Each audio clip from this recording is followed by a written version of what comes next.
मैं धन्यवाद ज्ञापित करता हूं क्लब फलोदी और उनकी टीम को कि उन्होंने, इसलिए नहीं कि उन्होंने मुझे यहाँ बोलने का मौका दिया, बल्कि इसलिए कि उन्होंने स्वदेशी विषय को इतना महत्वपूर्ण समझा कि इस प्लेटफॉर्म पर स्वदेशी के बारे में बोलने का मौका दिया।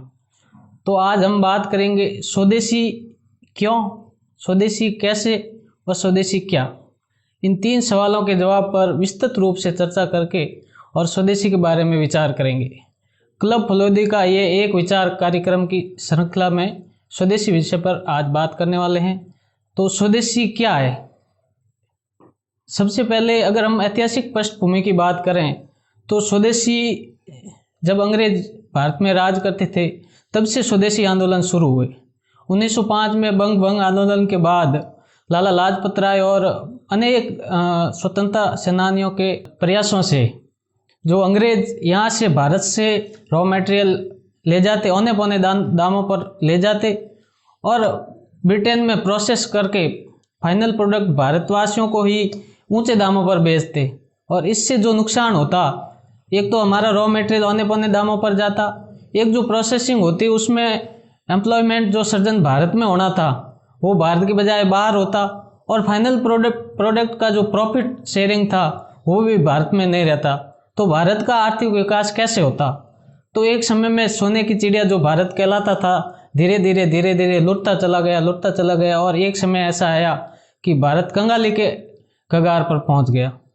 और जब भारत स्वतंत्र हुआ तो एक रूप से हम ये कह सकते हैं कि आर्थिक रूप से स्वतंत्र नहीं हुआ। और आज भी अगर हम वो स्थिति देखें तो पूर्णतः स्वतंत्रता आर्थिक रूप से हमें नहीं मिली है। और वो स्वतंत्रता कैसे मिलेगी, उसके लिए हमें स्वदेशी आंदोलन की तरफ बढ़ना पड़ेगा। सारे काम सरकार नहीं कर सकती, नागरिकों का जो कर्तव्य है वो हमें खुद पूरा करना पड़ेगा। और स्वदेशी अपनाने के बाद ही एक समय ऐसा आएगा कि आर्थिक रूप से हम फिर से संबल बनेंगे। तो स्वदेशी 1905 से शुरू हुआ। 1908, 1930 में अगर हम सबसे पहले स्वदेशी शहीद की बात करें तो 1930 में बॉम्बे के कोलाबा क्षेत्र में एक विदेशी कपड़ों से भरे ट्रक को रोकने के लिए बाबू गेनू, जो स्वदेशी आंदोलन के प्रणेता थे, उन्होंने उस ट्रक के आगे लेटकर और अपनी जान का बलिदान दे दिया और वो सबसे पहले स्वदेशी शहीद कहलाए। और उसके बाद भारत आज़ाद हुआ। उसके बाद रुपये के मूल्य में गिरावट आती गई। हम साम्यवादी नीतियों की तरफ बढ़ते गए और 90-91 तक आते आते वो साम्यवादी नीति भी लगभग कमज़ोर होकर फेल हो गई। और फिर वो समय आया जब हमें अनेक सुधारों की ज़रूरत पड़ी और उस समय की सरकार ने IMF से बड़ी मात्रा में सोना गिरवी रखकर और लोन लिया। और IMF ने जो शर्तें रखी वो भारतीय अर्थव्यवस्था के लिए इतनी उचित नहीं थी जितनी होने चाहिए थी। इतने बड़े पैमाने पर आमूलचूल परिवर्तन करने के बावजूद भी वो पॉलिसियां पूर्ण रूप से सक्षम नहीं हो पाई। और उस समय इस स्वदेशी जागरण मंच की स्थापना का विचार जो आया वो राष्ट्र ऋषि श्री दत्तोपंत जी ठेंगड़ी के दिमाग में आया और उन्होंने दिसंबर 1991 में स्वदेशी जागरण मंच की स्थापना की। दत्तोपंत जी ने भारतीय किसान संघ, भारतीय मजदूर संघ और ABVP जैसे बड़े संगठनों की स्थापना की थी। तो उन्होंने स्वदेशी जागरण मंच को आर्थिक क्षेत्र में कार्य करने के लिए और सरकार द्वारा जो पॉलिसियां बनाई जाती है वो पॉलिसी जनता के हित में है कि नहीं है, आर्थिक क्षेत्र भारत के आर्थिक विकास में वो उचित है कि नहीं है, इस पर सुझाव देना, उनका विरोध करना और गलत नीतियों का विरोध करना और सही नीतियों के पक्ष में भरपूर समर्थन जुटाना, ये काम स्वदेशी जागरण मंच करता है। तो अगर हम संक्षिप्त शब्दों में कहें तो स्वदेशी जागरण मंच प्राकृतिक संपदा की रक्षा करते हुए, सांस्कृतिक मूल्यों की रक्षा करते हुए और आधुनिकता के साथ भारत के आर्थिक और समावेशी विकास के लिए प्रयासरत है। और ये प्रयास 1991 से शुरू हुए और अभी तक जारी है। तो स्वदेशी क्यों आवश्यक है ये हमने देखा। अब हम बात करेंगे, जैसे दत्तोपंत जी ठेंगड़ी जी कहते थे कि भाई स्वदेशी केवल वस्तुओं और सेवाओं तक सीमित नहीं है, स्वदेशी उससे हटकर बहुत आगे है। स्वतंत्रता की रक्षा करने की एक प्रबल भावना, भारत को आर्थिक ऊंचाइयों तक पहुंचाने की एक प्रबल भावना, ये स्वदेशी विचार केवल बोलने से नहीं होगा, उसको उस दर्शन को जीवन में उतारने से होगा। उठते बैठते सोते खाते पीते हमें हर समय स्वदेशी को याद रखना होगा, बाजार जाते समय हमें स्वदेशी को दिमाग में रखना होगा, तभी जाके भारत आर्थिक रूप से स्वतंत्र हो सकेगा। अब स्वदेशी क्यों? तो भारत एक कंसेप्ट आता है मेड इन इंडिया, जो आजकल खूब चल रहा है, made in India, made in India, और एक आता है मेड बाई भारत। उसमें रात दिन का फर्क है। हम बात करें अगर मेड इन इंडिया की, तो बाहर की कोई कंपनी है, उसने अपनी फैक्ट्री भारत में लगा ली और वो प्रोडक्शन यूनिट लगा के और भारत में माल उत्पादित करके भारत के बाजारों में बेचती है और एक्सपोर्ट भी कर सकती है। तो उससे क्या हुआ? केवल एम्प्लॉयमेंट जनरेशन भारत में हुआ, लेकिन उसका फाइनल प्रॉफिट वो भारत की अर्थव्यवस्था में किसी भी तरह से योगदान नहीं दे सकता। और एक कंसेप्ट आता है मेड बाई भारत। उसमें भारत की कंपनी भारत के कच्चे माल से भारत में ही उत्पादन करती है और भारत में बेचती है और निर्यात भी कर सकती है। तो वो मेड बाई भारत कंसेप्ट है, वो शुद्ध स्वदेशी उसको मान सकते हैं हम। उसका क्या फायदा हुआ? जो रॉ मटेरियल हमने भारत में खरीदा, तो रॉ मटेरियल जैसे माइनिंग का है, एग्रोबेस का है, वो अगर भारत में बाहर से लेते हैं तो भारत के निवासियों को उसमें फायदा। उसके अलावा भारत में प्रोसेसिंग यूनिट लगाते हैं तो भारत में एम्प्लॉयमेंट सर्जन होगा, उसमें लेबर को काम मिलेगा, उसमें मैनेजमेंट के क्षेत्र में काम करने वाले लोगों को काम मिलेगा, मार्केटिंग वालों को काम मिलेगा, तो वो भारत में वो बेनिफिट हुआ। उसके बाद अगर भारत में बेचते हैं तो जो फाइनल प्रॉफिट होगा वो भारत की अर्थव्यवस्था को बूस्ट करने में सहयोग प्रदान करेगा। और अगर एक्सपोर्ट करते हैं तो जो फॉरेन करेंसी भारत में आई वो भी भारत की इकोनॉमी को बूस्ट करने में काम करेगी। उसके अलावा क्या हुआ? वो कंपनी यहाँ काम करेगी तो यहाँ के सोशल इश्यूज में काम करेगी, CSR फंड से भारत की सोसाइटी में पैसा लगेगा तो सोसाइटी में फ़ायदा होगा, एजुकेशन इम्प्रूव होगी, हेल्थ सेक्टर में इम्प्रूव आएगा, इंफ्रास्ट्रक्चर में इम्प्रूव होगा। तो ये सब काम केवल भारतीय क्षेत्र में हो, ऐसा हम चाहते हैं। एक समय था कि जब एक ही गांव में कोई प्रोडक्शन हो, जैसे अनाज, किसान ने अनाज उगाया, बनिया की दुकान पे बेच दिया, उससे सपोज 100 रुपये मिले, तो वो 100 रुपये में गांव में सुनार गांव में था, लोहार गांव में था, सुथार गांव में था, कपड़े छीलने वाला दर्जी गांव में था, तो वो एक ही रुपये से पूरे गांव की अर्थव्यवस्था चलती थी और गांव का रुपया बाहर नहीं जाके गांव के विकास में सहयोग होता था। तो वो एक छोटी सी स्वदेशी अर्थव्यवस्था थी। तो स्वदेशी जागरण मंच बंद अर्थव्यवस्था का समर्थन नहीं करता है, लेकिन जो स्वदेशी उत्पाद है या स्वदेशी जो भारतीय सीमा में उत्पादित वस्तुएं हैं तो उनके उपयोग पर ज़्यादा जोर देता है। और उसके अलावा जो भारत की आर्थिक नीतियां हैं उन पर विचार करना, जैसे लघु उद्योग है, तो लघु उद्योग बिग इंडस्ट्रीज आने से, बड़े कॉर्पोरेट्स आने से लघु उद्योग एक तरह से ख़त्म होता जा रहा है। ऐसा नहीं है कि भी हम तकनीक का विरोध करते हैं, लेकिन ऑटोमेशन के इस युग में धीरे धीरे हैंडीक्राफ्ट, हाथ का काम, जो घर से बहुत सारे घर ऐसे हैं जो सिर्फ हाथ से काम करके कमाते थे, वो धीरे धीरे लुप्त होते जा रहे हैं और बड़ी इंडस्ट्री ऑटोमेशन के माध्यम से प्रोडक्ट बनाकर, सस्ते प्रोडक्ट बनाकर बेचती है। तो उस क्षेत्र में भी कार्य करना बहुत ज़रूरी है। एक ये होता है कि धीरे धीरे एक ऐसा समय आएगा कि ऑनलाइन के कारण बाजार, जो भौतिक बाजार है, वो धीरे धीरे खत्म होते जा रहे हैं। तो स्वदेशी जागरण मंच इसका भी विरोध करता है। फिर धीरे धीरे हमको आध्यात्मिक जीवन शैली को भी अपनाना होगा।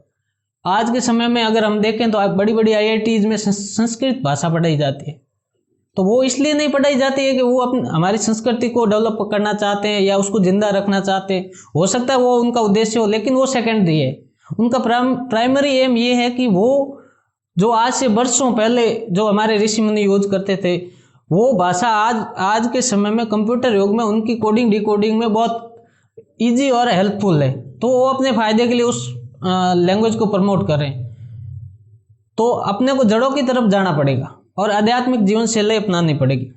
उसके साथ में जैसे जैविक खेती है, तो आज के समय में स्वास्थ्य पर सबसे ज़्यादा रासायनिक खेती के प्रभाव से बहुत सारी बीमारियां फैल रही है। तो जैविक खेती पर भी धीरे धीरे हमें बढ़ना पड़ेगा। और स्वदेशी उत्पाद वाली बात तो है ही है। और बात करें जैसे स्वरोजगार की, तो आज के युग में सब सरकारी नौकरी की तरफ डाइवर्ट हो रहे हैं। आज 2% भारत में 2% सरकारी नौकरी है और अगर प्राइवेट, सेमी गवर्नमेंट और गवर्नमेंट सबकी बात करें तो 7 से 8% सरकारी नौकरी होती है। और अनऑर्गेनाइज सेक्टर जैसे कमठा मजदूर है, कोई ऑन कॉल जॉब जो करते हैं, तो उनको भी अगर शामिल कर ले तो लगभग 15 से 16% आंकड़ा बैठता है। तो बाकी की जनता कहाँ जाएगी? सबको तो नौकरी मिलना संभव नहीं है। तो समाज में जो ये भाव है नौकरी वाला, उस भाव को परिवर्तन करके हमें स्वरोजगार की ओर डाइवर्ट होना होगा। एंटरप्रेन्योरशिप, जो उद्यमिता का जो भाव है, उसको डेवलप करके और हमें धीरे धीरे उसकी तरफ बढ़ना पड़ेगा।